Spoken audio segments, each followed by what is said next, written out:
3, 2, 1. Ni isa sa amin na nagpasubo.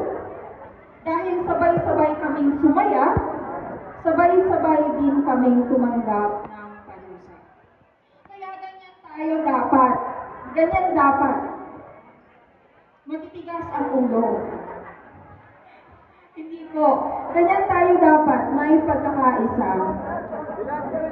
Babaguhin ko na ang pagpupuntahan ng talumpating ito. Bago pa ako bawian ng mikropono dito, bago pa ako paalisin sa entablado, at bago pa magsisi ang mga organizers na inimbita ako dito. Sabi ko nga kay Panyero, kay attorney, no, na hindi lang ang aking magiging talumpati dahil gabi natin ito. Kailangan nating maging masaya. Okay? So bakit nga ba tayo nagkakatipon-tipon ngayon? Sa ating pagsasama-sama ngayon, ating ipinagdiriwang hindi lamang kung saan tayo napunta, kundi kung saan tayo nanggaling. Ano man ang narating natin sa buhay, nahanap man natin ang ating mga sarili, o patuloy pa din nakahanap ng direksyon sa buhay katulad ko, ang mahalaga ay magkasama tayo para balikan ang ating pinagmulan. Para sabay-sabay natin ipagdiwang ang ating mga napagtagumpayan at nalagpasan. Para sabay-sabay natin bigyan ng pagpupugay ang ating mga sarili na matapang na hinarap ang hamon ng buhay. Na ang gabay ay ang mga aral na itinuro sa ating ng institusyon na ito at ng ating pagkakaibigan na pinagtibay na ng panahon. Narito tayo nagkakatipon-tipon para ibahagi ang ating mga kwento at maging inspirasyon sa iba ang ating lakas at pagsisikap.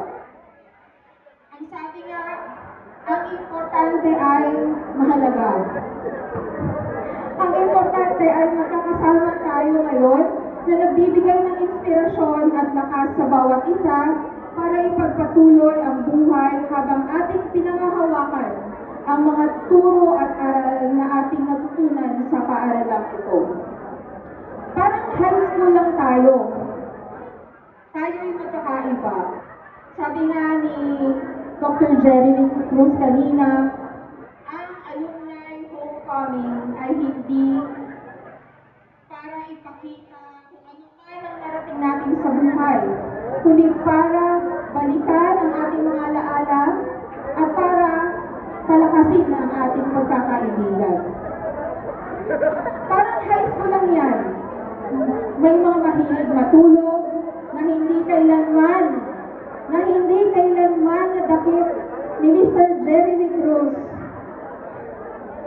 May mga tahimik, may palaaral, may tagagawa ng mga assignments para sa iba, may mga mahilig magpakopya, may mga mahilig mangopya, may tamad, may masipag, may clown, no? Naalala niyo yung mga clown nyo sa klase, okay? May mga Judy Ann Santos na mahilig magdrama at umiyak. Naalala niyo kung sino sila? May mga walang pakialam, may palaging handa sa klase, may teacher's pet, at may teacher enemy number 1. Sa lahat ng ito, tingin ko, ako ang teacher enemy number 1. Ano man ang piliin nating papel sa ating lipunan, ang mahalaga ay importante. Ang mahalaga ay magampanan natin ng maayos ang ating mga responsibilidad sa lipunan at sa isa't isa. Sa tulong ng institusyong ito, na patuloy na nagpapaalala na maging mabuting tao tayo ay may masasandigan, umulan man o umaraw. Tayo bumabata. Tayo man ay tumatanda, ang mahalaga ay importante talaga. Ang mahalaga ay tumatanda tayong masaya at sa ating kagandahang loob at sa ating pagsasamahan. Bigyan natin ng masigabong palakpakan ang ating mga sarili. Nakasan. Nanakala pa ang daan pabalik sa Pag-asa National High School. Nanakala pa ang daan pabalik kahit hindi gumamit ng Waze at Google Maps. Ang iba sa atin ay galing pa sa malalayong lugar at may mga kinailangang iwan na trabaho o pamilya para makadalo sa pagtitipon na ito. Palakpakan natin ang ating mga sarili. Ngayon ang gabi para buhayin ang mga alaala, mga kwento, mga aral at masasayang araw. Salamat at nagkasama tayong muli at maraming salamat sa pagdalo, sa pagbahagi ng inyong mga kwento, ng tagumpay at mga hamon ng buhay, sa pagpapanatiling buhay ng mga turo at alaala ng Legazpi City National High School at Pag-asa National High School. Sa muli, palakpakan natin ang ating nakaraan, ang ngayon, at ang ating mga haharapin pa. Simulan na natin ang kasiyahan. Maraming salamat po. Thank you so much, Attorney Mary Grace S. Taito, for that very inspiring and heartwarming message. Yes, kung kurang nakagayon sa Isabela, lumay siya kagayon. Exactly. Thank you for putting smiles on our faces with your speech. Really, it's really such a heartwarming. At this point, I'd like to call on the President of GAA, Sir Bobby Ala, and the President of Batch 1999 to please come off the stage for the awarding of Certificate of Appreciation and the giving of bouquet to our guest of honor. But before that,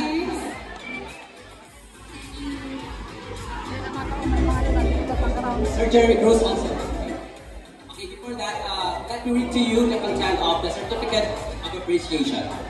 Legazpi City National High School, Pag-asa National High School, General Alumni Association, Pag-asa Rawis Legazpi City, presents this Certificate of Appreciation to Attorney Mary Grace S. Daito for sharing her insightful knowledge and inspiring words as the keynote speaker with the alumni of Legazpi City National High School, formerly Pag-asa National High School, during the 8th LCNHS PNHS Grand Alumni Homecoming with the theme Burunyog sa Kauswagan, Orgulyo sa Ginikanan.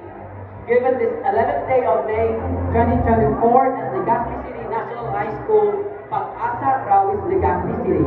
Signed, Belinda P. Andes, Batch 99 Representative. Bobby D. Ala, President, LCNH PNHS GAA. And Jeremy A. Cruz, EDD, Principal 3. Thank you so much. Please give her a big round of applause. Thank you, Attorney Daito.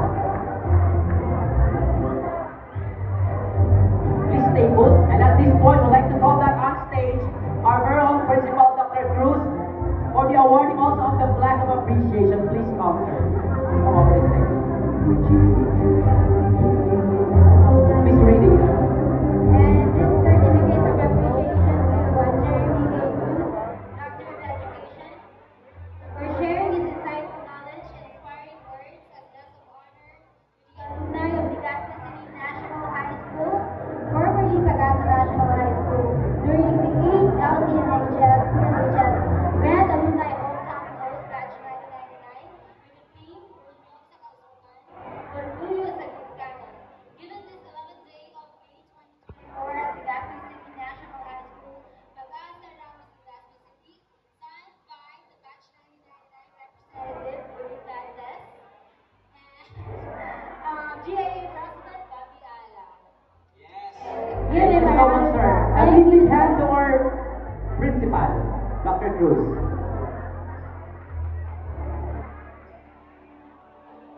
Thank you. Thank you, Sir Jeremy. Okay, sir, Mr. President of GAA, Mr. Ala. Thank you, Attorney Daito. Magayon ang abogado. Pero gusto mo na lang maging kriminal. Gusto mo na maging kriminal? Joke lang. Ayan, so ngayon lang talaga, no?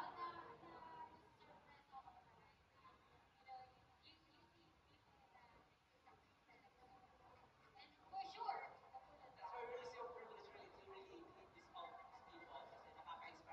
Yes, yes, very inspiring. Meron ka pang makikikwento sa mga thank you, Attorney Daito, for sharing your message to all of us. At this point, we shall listen now to the message of the President of the General Alumni Association, Sir Bobby D. Ayala. Please give a big round of applause. Thank you, Superman. Salamat, Sir Russell. Yan po ang team ni Superman. Kaya, si Superman pag nagalayo, kaya, fly high! Pag-asa National High School, fly high! Legazpi City National High School. Mabuhay po ang kabos na alumni kang eskwelahan nila.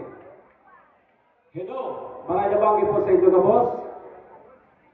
Mga kailan ng yaw nila magkadadipin. Pero bago ako magtaram, sabi na, gusto ko na magpasalamat sa mga bisita na ako niya na pagkabanggi. E noon, pagtaong Buena sa tuyang mabuon, matali,